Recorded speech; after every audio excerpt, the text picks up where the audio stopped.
नमस्कार। जब भी भारत की स्वतंत्रता संग्राम की बात होती है तो ज्यादातर लोगों का ध्यान 1857 पर जाता है ना। पर क्या हो अगर मैं कहूं कि असली लड़ाई, उसकी नींव, वो तो बहुत पहले इन घने जंगलों और पहाड़ों में रखी जा चुकी थी। आज हम बात करने वाले हैं उन्हीं गुमनाम नायकों की जिन्होंने सच में भारत की आज़ादी की पहली चिंगारी जलाई थी। तो सवाल यही है, आखिर ऐसा क्या हो गया?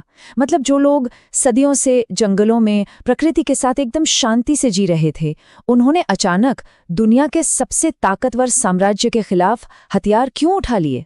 चलिए जरा गहराई से समझते हैं इस बात को।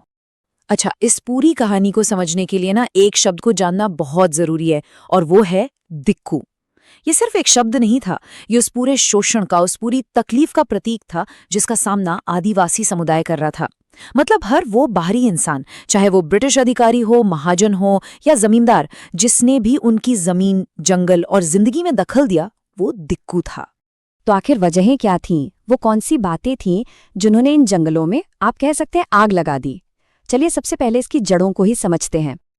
देखिए, यहाँ साफ है कि ये विद्रोह किसी एक वजह से नहीं हुआ था। ये एक चौतरफा हमला था उनके जीवन पर। एक तरफ तो अंग्रेजों की जो इंडस्ट्रियल रेवोल्यूशन की भूख थी, वो कच्चे माल के लिए जंगलों को निगल रही थी, और दूसरी तरफ उनके जीने के तरीके पर सीधा हमला हुआ। सोचिए, जंगल पर ताले लगा दिए गए, उनकी जो पारंपरिक खेती थी, झूम खेती, उस पर रोक लगा दी, और बाहरी लोग आकर उनकी जमीनें छीन रहे थे। तो ये सिर्फ जमीन की लड़ाई नहीं थी, ये तो अस्तित्व की लड़ाई बन गई थी। तो चलिए अब कहानी को थोड़ा आगे बढ़ाते हैं और पूरब की ओर चलते हैं, जहां इस प्रतिरोध की पहली चिंगारियां भड़कीं, खासकर बंगाल और बिहार के इलाकों में। सबसे शुरुआती विद्रोहों में से एक था सन्यासी विद्रोह। इसका जिक्र आपने शायद बंकिम चंद्र चटर्जी के मशहूर उपन्यास आनंद मठ में सुना होगा।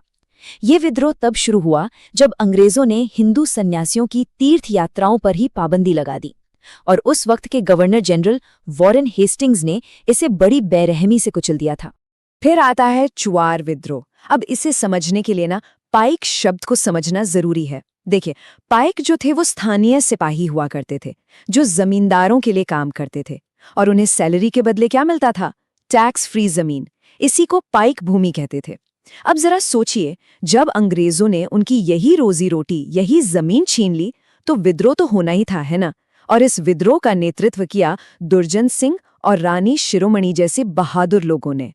और उनका नारा देखिए कितना पावरफुल था, अपना गांव अपना राज, दूर भगाओ विदेशी राज। ये साफ बताता है कि ये लड़ाई सिर्फ जमीन की नहीं थी, ये अपने स्वाभिमान, अपनी आज़ादी की लड़ाई थी। अब एक ऐसे शख्स से मिलते हैं जिन्हें आदि विद्रोही यानी द फर्स्ट रेबल कहा जाता है, तिलका मांझी। उन्होंने पहाड़िया विद्रोह की कमान संभाली और 1784 में एक ऐसा काम किया जो किसी ने सोचा भी नहीं था। उन्होंने भागलपुर के कलेक्टर क्लीवलैंड को सीधे तीर से मार गिराया। ये ब्रिटिश सत्ता को एक सीधी, खुली और बहुत ही साहसी चुनौती थी।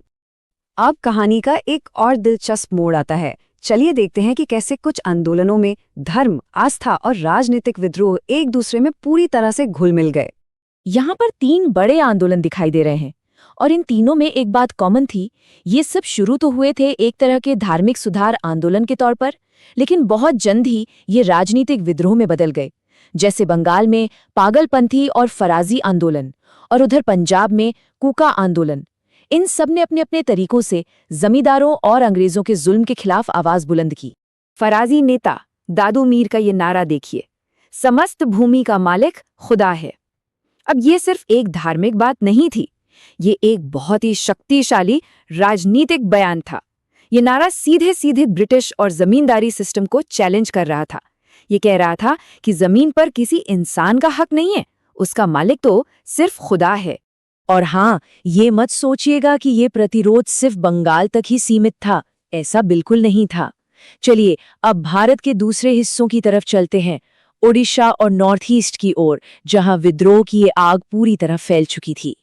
जैसे ओडिशा में खोंड जनजाति ने चक्र बिसोई के नेतृत्व में विद्रोह कर दिया। क्यों? क्योंकि अंग्रेजों ने उनकी एक पारंपरिक प्रथा मारिया, जिसमें नर बलि दी जाती थी, उस पर रोक लगा दी थी। और उधर नॉर्थ ईस्ट में तीरथ सिंह के नेतृत्व में खासी विद्रोह भड़क उठा। उसकी वजह थी बेगार, मतलब अंग्रेज उनसे सड़क बनाने के लिए जबरदस्ती बिना पैसे दिए काम करवा रहे थे। और अब हम कहानी के उस हिस्से में पहुंचते हैं, उस इलाके में पहुंचते हैं जहां विद्रोह ने अपना सबसे भयानक, सबसे उग्र रूप लिया।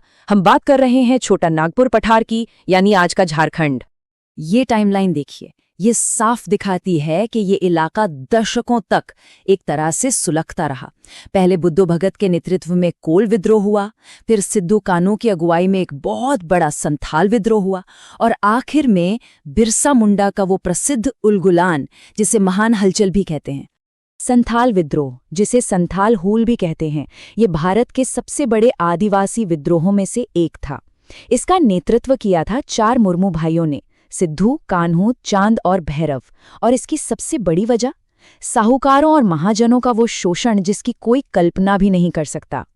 अब आप सोच रहे होंगे कि शोषण किस हद तक था, तो जरा ये आंकड़ा देखिए, 500%। जी हाँ, साहूकार जो थे वो संथालों से 50 से लेके 500% तक का ब्याज वसूल रहे थे। ये सिर्फ कर्ज नहीं था, ये तो पीढ़ी दर पीढ़ी चलने वाली गुलामी का एक जाल था। अब इस पूरे संघर्ष के बीच में एक और बहुत जरूरी चीज थी, वो थी खूट-कट्टी प्रणाली। ये मुंडा समुदाय की एक पारंपरिक व्यवस्था थी जिसमें जमीन किसी एक आदमी की नहीं होती थी, बल्कि पूरे समुदाय की होती थी। सब मिलकर खेती करते थे, मतलब ये उनकी सामाजिक और आर्थिक पहचान की जड़ थी। और बस इसी खूट-कट्टी प्रणाली को बचाने के लिए बिरसा मुंडा ने अपना उलगुलान यानी महान विद्रोह छेड़ा। लोग उन्हें धरती आबा मतलब भगवान का दर्जा देते थे। उनका संघर्ष असल में अपनी जमीन और अपनी संस्कृति को वापस पाने का संघर्ष था, जिसे अंग्रेजों और जमींदारों ने उनसे छीन लिया था। तो आखिर में चलिए इन सभी विद्रोहों की विरासत पर एक नज़र डालते हैं। एक ऐसी विरासत जिसे अक्सर इतिहास की किताबों में वो जगह नहीं मिली जिसकी वो सही में हकदार है। तो ये पूरी कहानी, ये सारे संघर्ष हमें एक बहुत बड़े सवाल के सामने लाकर खड़ा कर देते हैं। क्या भारत की आज़ादी की असली नींव शहरों में रहने वाले पढ़े लिखे लोगों ने ही रखी थी, या फिर उसकी नींव दशकों पहले इन जंगलों में, इन पहाड़ों में, इन्हीं आदिवासी योद्धाओं ने अपने खून से रखी थी? ये एक ऐसा सवाल है जिस पर सोचना बहुत जरूरी है।